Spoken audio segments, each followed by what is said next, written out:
Oh, welcome. First Sunday in June. I tell you what, woo! Can you believe it? The 6th month. I had to write a check the other day, and I had to write 6, and I was like, oh my God. 6 months. We're in the 6th month of this year. There's a part of my psyche that still is telling me the year just started. Are any of you in there? Yeah, the year just started. How could it be month 6? Although, you know, if we were to reflect back on these last 5 months of the year, it's been good.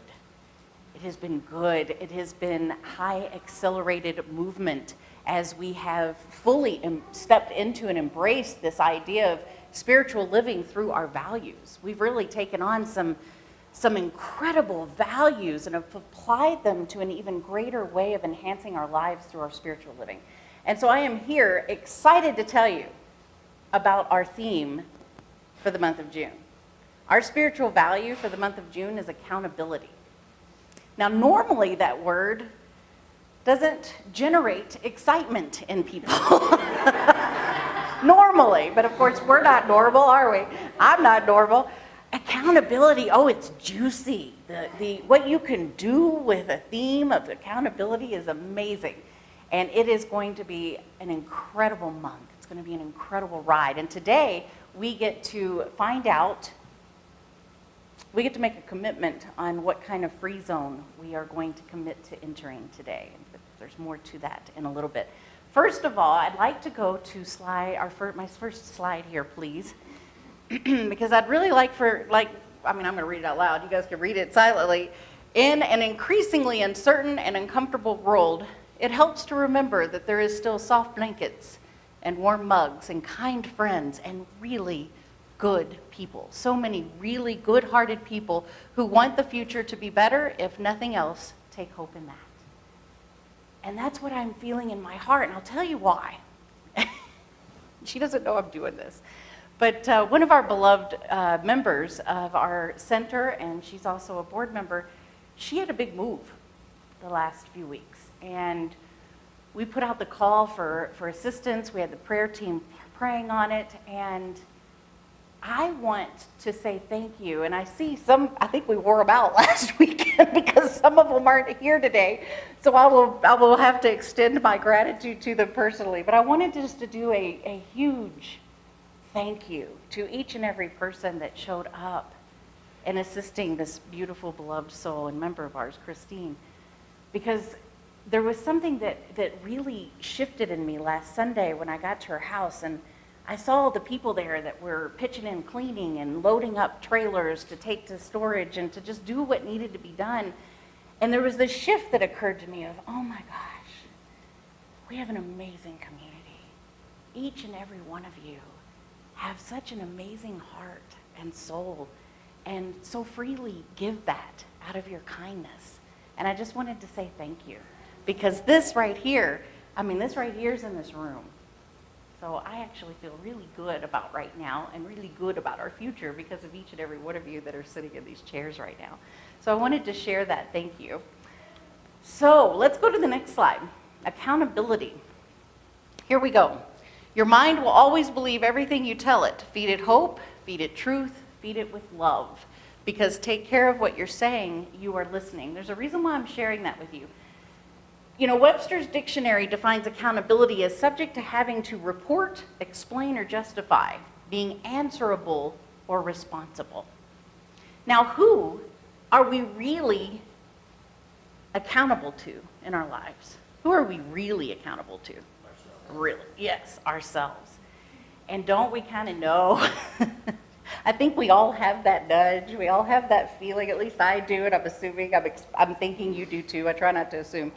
Where we all have that feeling of, you know, where I know I do, where I kind of need to shift my thinking, my expectations sometimes, my, what we call that gutter thinking,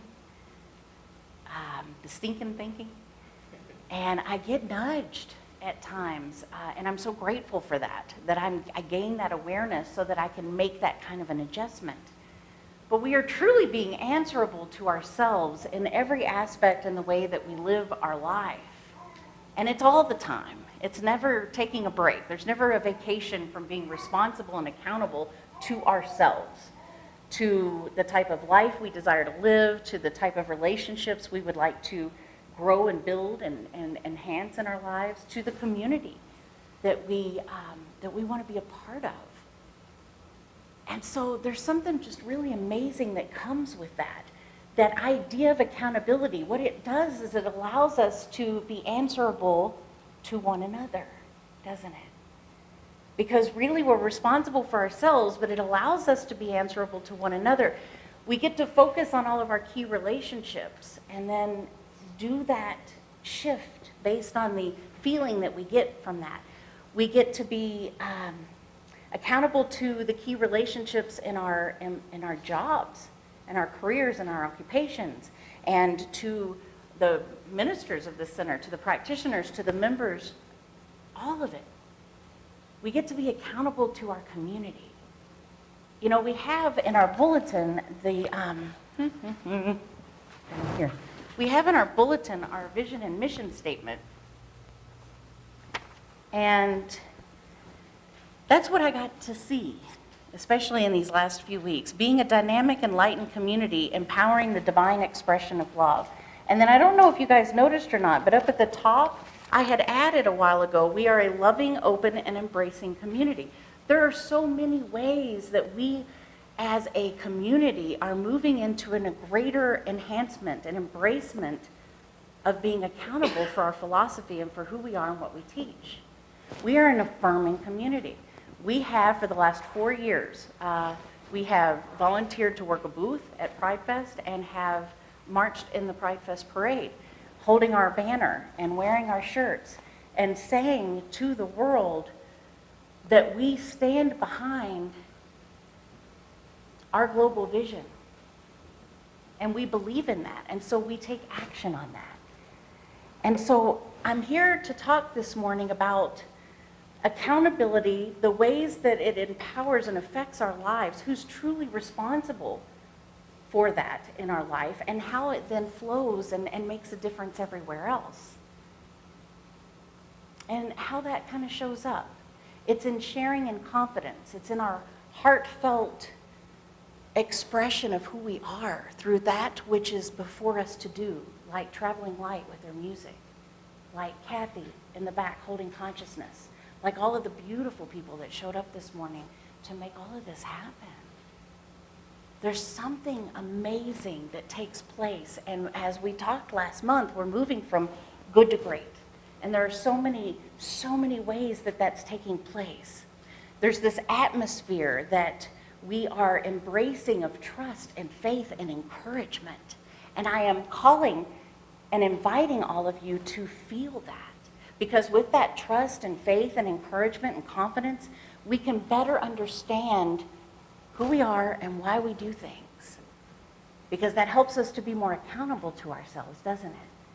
Because we cannot be accountable to ourselves if we're unaware of ourselves, if we're unaware of how we're moving through life.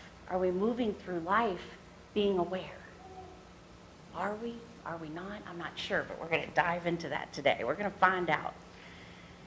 And then we get to explore any of those areas where we feel challenged, and we're going to talk about some tools for that to take place this morning. So accountability is kind of a checks and balance system. Know anything else that's going on today where we could use some more checks and balances? Anybody? So as we know in our teaching, it always starts with us. Always. Always. And so with this slide about your mind will always believe everything you tell it to. Feed it hope, feed it truth, feed it love. What we are doing today is we are moving and shifting away from negativity. How many of you read that Huffington Post article, and then it's also on Tiny Buddha? It's in actually a lot of different places, but there's a recent article that had been released saying that complaining hardwires our mind for negativity. It hardwires our life for negativity. Complaining does that. And we all kind of know now what's going on in the brain to make that happen. Our brain is extremely efficient. It will build neural pathways that are quick and close, and if we think certain thoughts over and over again, it's going to create a deeper rut, so that that's our normal, that's our new normal, our new kind of baseline to live life off of. So if we're complaining, then we are actually hardwiring our brain for negativity. And then we can, I don't really need to spend any time this morning for us to talk about what that means, right? What that looks like. We can all kind of guess what happens when we've hardwired our brain for negativity. Those things that I'd mentioned, relationships, community, all of that, work. If you have your own business, I would imagine it would be very difficult to be successful and abundant if you were hardwired for negativity. So we're looking to shift that, to become accountable to ourselves in our own life, so that we can move from that. And that's what we're diving deep into today. And so if you could go to the next slide, please. Here we go. We have a Graph Vader for you. I like Graph Vader because Graph Vader here says, do not underestimate the power of the dark side. It's important that we not underestimate the power of our complaining, of our negativity, because it's powerful. If you think it doesn't matter, it does. It matters greatly. But the beauty of that is there's a flip side to that. There's a flip to Graph Vader, and it's do not underestimate the power of the light side, right? Yet how do we know? How do we discern whether we're feeding and investing our energy in the dark side, or if we're investing energy into the light side? How do you know that? Anybody? I can tell you, but I want to hear from you. What? How you feel. Bingo. That's a big one. How you feel. How do you guys feel when you're complaining? How do you feel? Honestly. You feel what? Whiny. Yeah, whiny. I got a slide for that. Huh? Not good. Not good. Exhausted. Although there is kind of something that happens when you start complaining and other people join in, right? Which I think is one of the reasons why we're a little hardwired to do it. There's like a little bit of adrenaline rush. It's scientifically proven that when you complain, your body releases cortisol, and it does release adrenaline. So you're getting that little quick fix, right? But the quick fix, man, you're paying a price for that quick fix, because you're hardwiring that brain for negativity, hardwiring your life for negativity. So there is a way, though, to get on board with entering a particular free zone today. And we're going to talk about that. We are going to talk about that. So much to cover here. So accountability allows us to build trust. It allows us to build trust with ourselves and with one another in very deep, introspective ways. Being accountable means that we get to offer encouragement to ourselves and other people. You want to go to the next slide? I love this slide. Encouragement. There's encouragement. You can do it. You got this. So when we tell ourselves, you can do it, you got this, we feel so much more ready to take on whatever it is that's before us than if we say things like, oh man, you do not have this. You are not prepared. You didn't study. You didn't clean the house like you were supposed to. You didn't do this. You didn't get your oil changed. Whatever we're complaining about. It just doesn't feel like we're setting ourselves up for success, does it? So when we encourage ourselves, when we give ourselves some encouragement,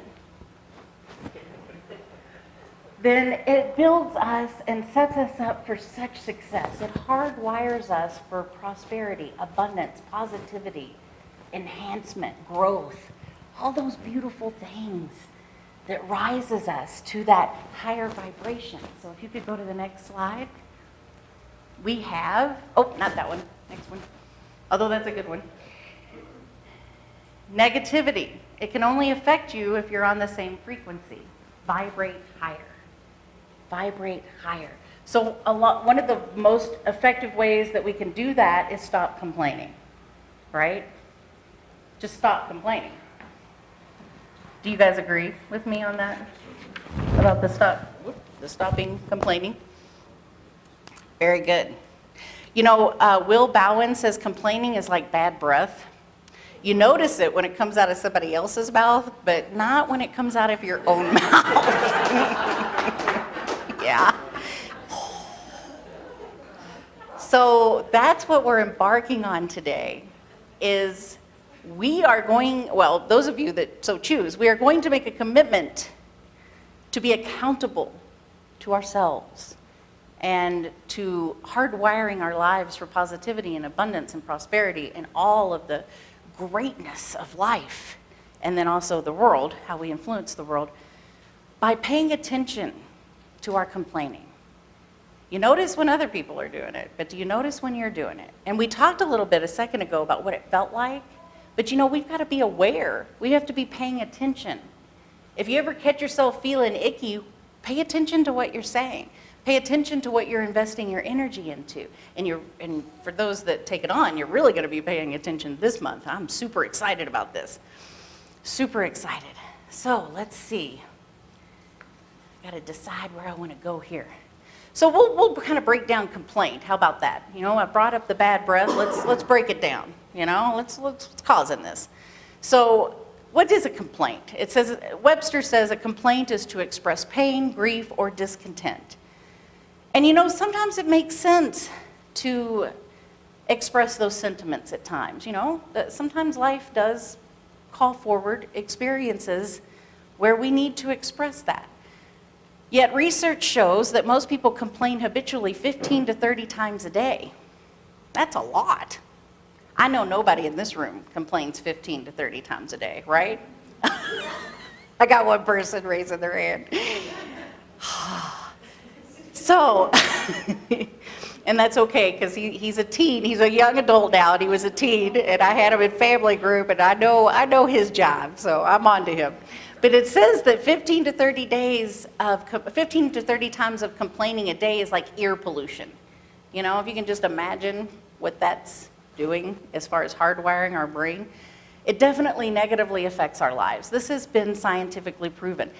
There are areas where it really affects our lives: finances, health, and relationships. What happens when you get around somebody that just constantly complains? What happens? It brings you down. And you typically don't want to hang out with them, do you? Right? You don't really want to be around people that are constantly complaining. Also with health, it has been scientifically proven that when we complain and we hardwire our brain for negativity, it's harder to heal. It's much harder to heal when you get sick, and it's a lot easier to get sick or to feel pain. It's almost like, you know, there's a quote in here by, I think it's Maya Angelou, that it's almost like, let me see, let me find it, by Maya Angelou here. She says something about bullying, which made me think of Maureen's reading. It says, Maya says something like this: when you complain, that tells a bully that there's a victim in the neighborhood. And that's how I think our cells feel in our body. If we complain and we're bringing on that negativity, it's almost like any kind of dis-ease that wants to take root or have an effect on us, kind of, I would imagine, this is how I imagine it, you know, it perks up its ears and it's like, oh, cool, we got some fertile ground here to work with. I'm not up for that. I don't know about you guys, but my fertile ground, I want to be vibrantly healthy. I want to feel really good all the time. And back to that accountability piece, I've kind of, you know, I've been around 45 years. I've kind of figured this out a little bit. I kind of know what makes me feel good, and I kind of know what makes me feel not good. So how often during the day do I invest my time and energy in what makes me feel good? I'm going to be accountable right now and say, not as much as I'd like it to be. How many times during the day do I invest my energy, my thoughts, my feelings, the food I eat, into what makes me feel not so good? That number's higher than I'd like it to be. And I am going to work on that this month. I'm going to work on it because I am going to make a conscious choice as to how I want to feel, as to how I'd like my life to reveal its vibrant health. So I'm going to make a commitment today, and I'm going to invite you guys to make that with me. Back to complaining. So we covered health and relationships, and then there's finances. right? So we all know it's done into us as we believe. What we put out there comes back to us, generally multiplied. So if we're complaining and being negative and feeling negative about our financial state, what do we experience more of? Lack, problems. It can show up in lots of different ways. You know, we live in an infinitely creative universe. Those ways that lack and that negativity show up in our lives are infinitely creative. And there's also ways that it can show up in a beautiful, abundant, successful way, right? So how do we want to hardwire our brain? Do we want to hardwire it for success and abundance and raise our vibration higher? Be surrounded by beautiful, loving, caring, gorgeous, heart-centered people that we want to be with, and to have arms open wide to receive all and to be in the flow of abundant success and beauty, and to feel vibrantly healthy. Who's on board with that? Amen. Is everybody on board with that? Yeah, you got it. So there are a few ways that we are moving into that this month. One of the ways is Love Traveling Light song, change in direction. You know, change is not something that some of us take on very well. I'll be one to admit it's hard. It has been in the past hard for me. I am adopting a new experience. I've gone through a lot of change in the last couple of weeks of my life, and I'm still feeling it. But I'm just asking you all to go with me here. One of the beautiful things that we're moving into is our center is now providing a little gift every Sunday when you come. And what that gift is a prayer card with 3 affirmations on the back that have to do with the lesson of the week and the theme of the month. And our practitioner team is the one writing those prayers and writing those affirmations. And when you come on Sunday, you get a new one, a different one. And they're kind of the size of a card deck, and by the end of the year, you have a deck of cards of prayers. And we call it the Community Prayer Tool. We're aligning with the divine here at Center for Spiritual Living Castle Rock. And so this first month of June, all of the ministers, myself, the 2 staff ministers, and Cindy Cleveland, who is our practitioner emeritus of 28 years, wrote the prayers and the affirmations for this month. And next month, we go into rotation, and all of our practitioners will be writing them for forever until we stop doing it. And it's a great way for you guys to also have that gift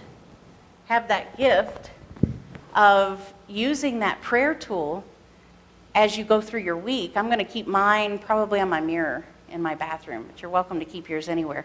And you're invited to start the day off with your prayer and end the day with your prayer. But you're invited to use it anytime. But there's a little trick here. As a part of our theme of the month, accountability, we're responsible to ourselves, and it's about taking action. We left the 3rd step blank in the prayer. So who knows what the 3rd step of affirmative prayer treatment is? 3rd step, I got some practitioners. Realization, yes. The 3rd step is really why we're doing the prayer, what it is that we'd like to affirm and know in a greater way in our life. We left it blank because you may choose one of the 3 affirmations on the back to put into that blank, or you can choose whatever it is that you'd like to know and affirm in a greater way in that moment. So we wanted to create a tool where we invited you to participate in that, to be an active participant in the co-creation and enhancement of your life. You guys on board with that? Right on. So the 3 affirmations that are on the back of the card, and they're different every Sunday, they all reflect in 3 different categories: finances, health, and relationships. Okay? So you'll get your card a little later. I just wanted to let you know what's coming up on that. So you're ready. I heard some of you say you were ready to embrace that in a greater way, right? Now there's one thing that I'd like to point out that Eckhart Tolle says very well. He says, complaining is not to be confused with informing someone of a mistake or a deficiency so that it can be put right. So I think it's important for us to kind of break it down. The difference between complaining, and I think somebody had said, what did somebody say? Whining. There's a difference between complaining and whining and bringing something to the surface so that we can affect change around it, because that's being accountable as well. And so he goes on to say, and to refrain from complaining doesn't necessarily mean putting up with bad quality or behavior. There is no ego in telling the waiter that your soup is cold and needs to be heated up if you stick to the facts. And he says, which are always neutral. Yet if you say, how dare you serve me cold soup, now that's complaining. Actually, that's whining. That's kind of getting to the point of being a little Napoleon, almost, of demanding. So there is a difference, and we all have that internal accountability scale within us that will help us to discern the difference between the two, don't we? I mean, you guys know, don't you? I know you know, right? So there's this great site and this great movement that happened in 2005 by Will Bowen, and he called it the complaint-free world, and he shared some information about moving into a complaint-free existence, having your life feel empowered and moving into this. And he uses this acronym called GRIPE to explain what complaining is all about, to describe what complaining is all about. He says that complaining, there's 5 different reasons why people complain. And I'm thinking, really? I thought there was probably only 1, but apparently there's 5. To get attention, so we all, can we relate to that? There's folks that complain to get attention. And here's a little example. Like, somebody might say, because people do that to connect with other people, but if they don't have a lot of confidence in themselves or feel like they have the social skills to do it, they'll use that because, let's be honest, most things are leveled out at the lower denomination, right? What's that called? The lower common denomination. Most things are leveled out at that. Here in our community, here in our center, here in our teaching, we want to level at the highest common denominator, right? So, but the world tends to relate to itself and to each other from the lowest common denominator. So for folks that might not, feel real confident in themselves, might use complaining to get attention or to relate to other people. Like, here's an example. Man, that's 4 darn days in a row where the temperature's been 95 degrees. The translation to that is, hello, please talk to me. I mean, right? I mean, we've all run into this, right? I mean, I've participated in it before. I'm being honest. I've done it. When you're in a group of strangers or you're in the airport, what's the easiest way to strike up a conversation? Well, that's something that we get to be mindful about, because if we choose that route, then we're hardwiring our brain for negativity. There's another route to choose. There's other things that we could do. We could, let's see, when somebody does that, we could say, what's going well with the weather? Or if somebody does that with their job, usually that's kind of the go-to. We can say, well, what's going well with your job? But not in a way to where we're trying to be, all sainty and, be all higher than thou, but in a way that we're actually relating to them and talking to them, which we believe that's the whole reason why they're complaining in the first place. Next reason, to remove responsibility. Ooh. Okay, this one's hard for me to talk about, because when I was preparing for this talk, and all week long actually, I practiced what I'm going to ask us all to commit to today. I practiced this week because I wanted to be real with y'all. It's not easy. It was not easy. It wasn't easy. So mainly because of the second one, for reasons why we complain, remove responsibility. When given a task, people complain about the conditions surrounding the task as a way to not being responsible for completing the task satisfactorily, right? And at least for me, personally, that comes up because I always want to do the best job possible. And I always want to be everywhere for everyone. I want to take care of everyone's needs, and I want to love everyone, and I want to be with everyone that needs somebody to be with, and I want to, blah, blah, blah, be everywhere at all times, and also keep my life in balance somehow, and keep myself in balance, and my health, and my relationships, and my marriage, and my home, and keep that clean. I mean, are you following me here? So when things happen that changes my to-do list for the day, because that happens, and at least in my career, that happens, then my to-do list changes, and then things near the end of my to-do list, or things that had to go out the window because something came up unexpectedly, yeah, it's not going to happen, or it's not going to happen very well. And that bothers me because I want everything to happen well. So I'll start complaining about the conditions with which I need to work with. And it kind of gets me off the hook, right? Well, it doesn't. It doesn't get me off the hook. It doesn't get us off the hook. So here's an example. I don't think I can fit that into my calendar. I'm so busy with all this extra work the boss keeps dumping on me. I'm overwhelmed as it is. It's just not fair. Translation, I'm not going to do what you're asking, and I'm using my boss as an excuse. How many of you have been there, maybe? Just, little honesty time here. Yep. Yeah, or here's a good one for kids. Mom, Ashley just texted me. She says that our teacher, Mr. Jones, says the project has to be on yellow poster board and not blue.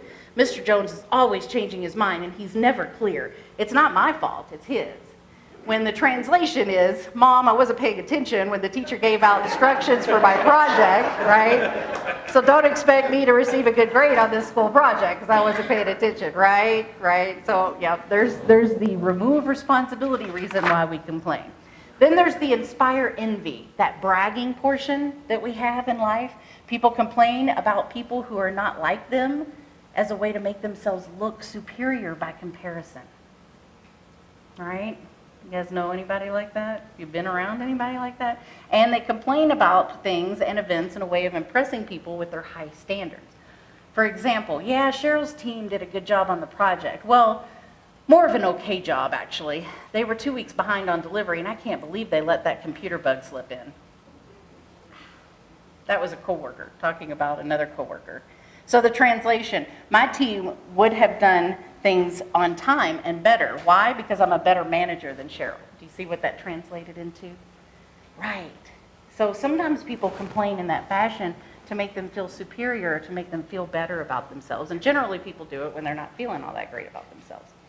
So I'm going over these real quick to give you an idea of all the different ways that sneaky complaining can show up in our lives and the why behind it, so that we can feel empowered to take control over it, so that we can do something about it in our life.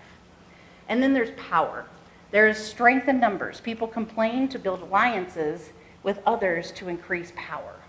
So here's an example. Jim's a good guy, but he's not supervisor material. Half the time he's late, and I really don't think he's that smart. Translation. I want that superior job, so help me spread vulgarity about Jim because he's my competition. You guys run into that? Yep.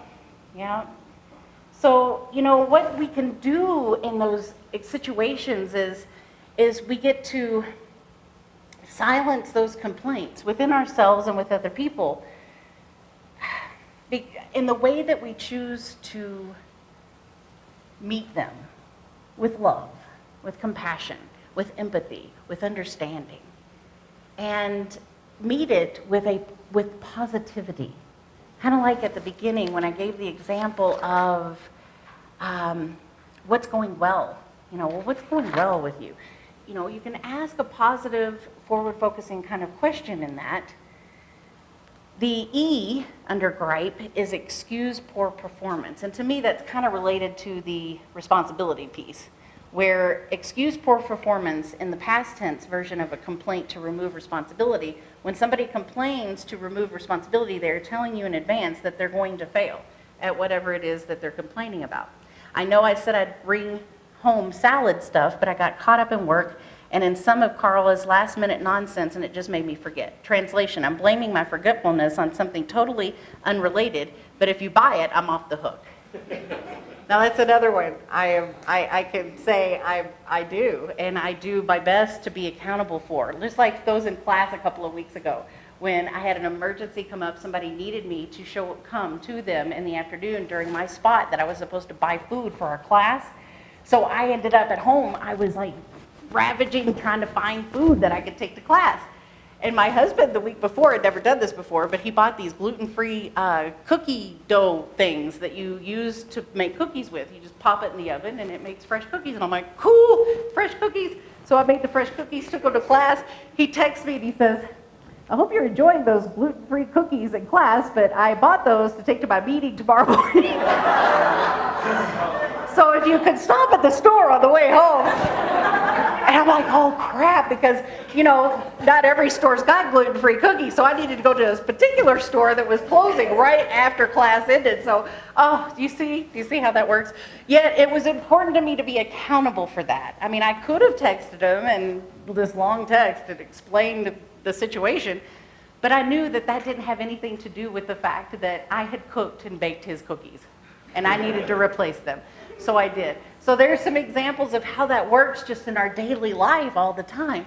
And there are so many ways that we can approach it in a very positive and empowering way. And then there's ways that we can hardwire for negativity. So with that being said, oh, you've already got it up here. Oh, thanks. All right. There we go. Check it out. He's good, isn't he? Woo. So here is the thing. We are entering today and this month a complaint-free zone. I am inviting all who choose to commit and dedicate to this along with me to go the whole month without complaining. Please stand if you commit to this. If you are willing to hardwire your brain, right on, right on. Right on. Thank you very much. You may sit down. Thank you. Thank you for your honesty. So let's go to the next slide. Go to the next slide. So let's go, and as they say, with, what's the best way to eat an elephant? One bite at a time. Next slide, please. Okay. Go 24 hours without complaining, not even once, and then watch how your life starts changing. Okay, we're going to do this one day at a time.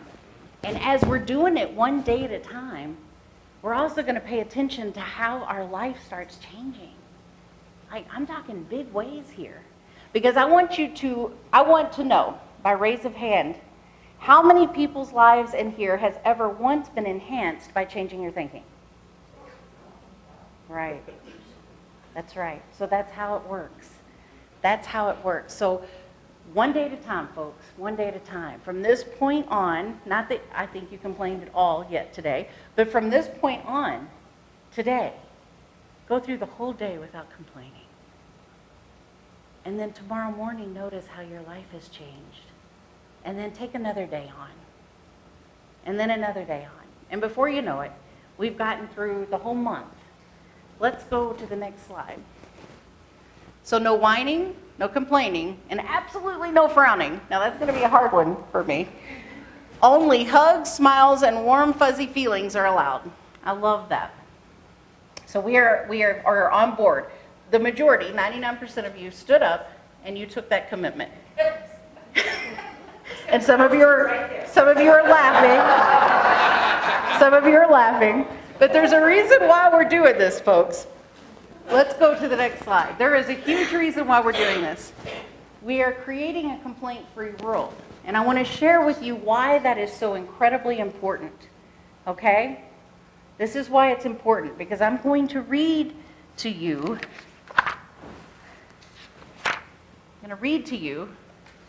this quote, this little experience, this story.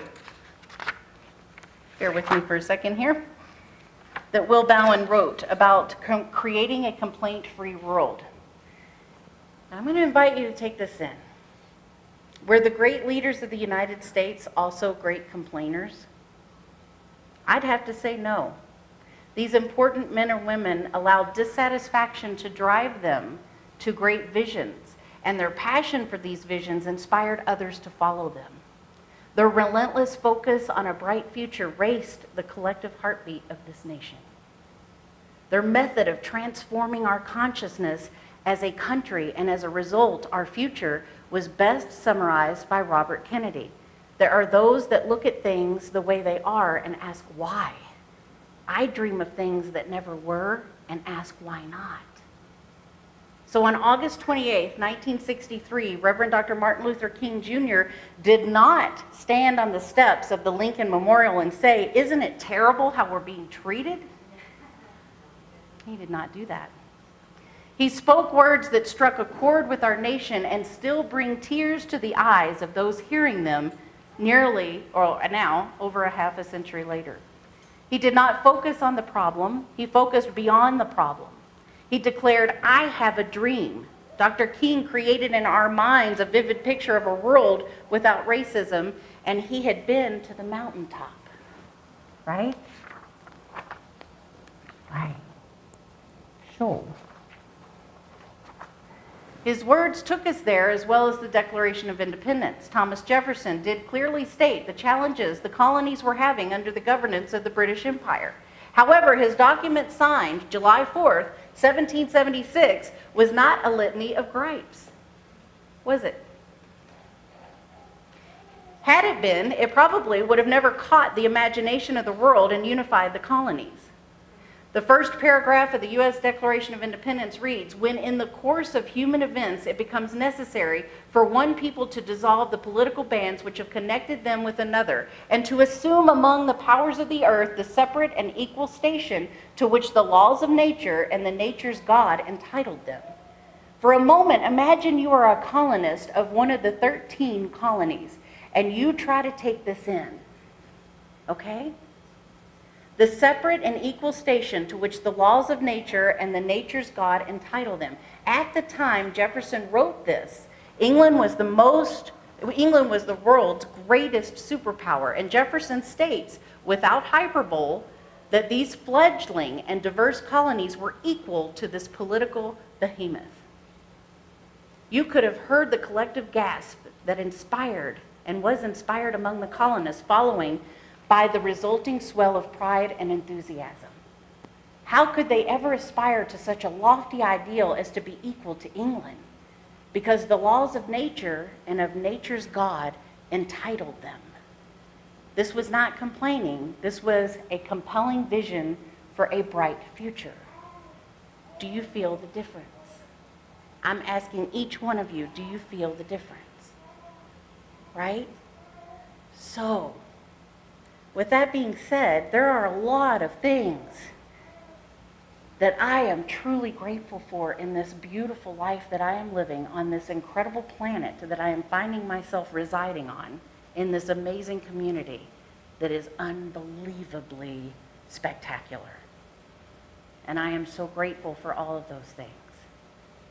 And I know that I do not want to hardwire my brain for negativity, so I know that it is not mine to complain and list and talk about and go on and on and on about anything that I do not agree with or believe in that I'm seeing happening in this world that I live in. Amen. But I do know what is my part to play. My part to play is to express what is in my soul as the truth of my being. To live and express and communicate and sing our global vision statements and what it is that we believe in this teaching. To live and know the principles of this teaching in every way, possible, chance, experience, group, community, situation that I can do. That is my job. That is my responsibility. And to be accountable for that, I need to be accountable within my very being. And I'm going to start doing that right now by saying I'm going to go 30 days without complaining. And I saw all you guys who stood up. I know you stood up and said you are too. So here is a quote from our dear founder, Dr. Ernest Holmes. And I want you to take this in, and I've got it on the slide as well, so that we can say it together. And I'll go slow. Let's say this together. I am a center in the divine mind, a point of God-conscious life, truth, and action. My affairs are divinely guided and guarded into right action, into correct results. Everything I do, say, or think is stimulated by the truth. There is power in this word I speak, because it is of the truth and it is the truth. There is perfect and continuous right action in my life and my affairs. All belief in wrong action is dispelled. Right action alone has power, and right action is power, and power is God, the living Spirit Almighty. This Spirit animates everything that I do, say, or think. Ideas come to me daily, and these ideas are divine ideas. They direct me and sustain me without effort. I am continuously directed. I am compelled to do the right thing at the right time, to say the right word at the right time, to follow the right course at all times. And so it is. Woo! That's how I know I am going to get through these 30 days of no complaining. And this is another way that I know I'm going to get through it. And if we could go to the Rumiism for the day. For those of you that don't know, Rumi is Tony and I's dog, who is ever wise. He's an old soul. And he always provides us with quotes from Rumi. Today's Rumiism is live as if everything is rigged in your favor. That's one of the ways I know I'm going to get through these next 30 days without complaining. Because I have nothing to complain about because everything is rigged in my favor. What could I complain about? It's rigged in my favor. So, what are you guys laughing at? Oh, Noah. I know Noah knows. Noah knows. Love it. That's right, you do. I could just listen to Noah all day. Absolutely. So it is. You just breathe that quote in. You take it in. And we will post it on the website. So you can go there as you go through these 30 days. And you take it day by day. Day by day. The next 24 hours. All right?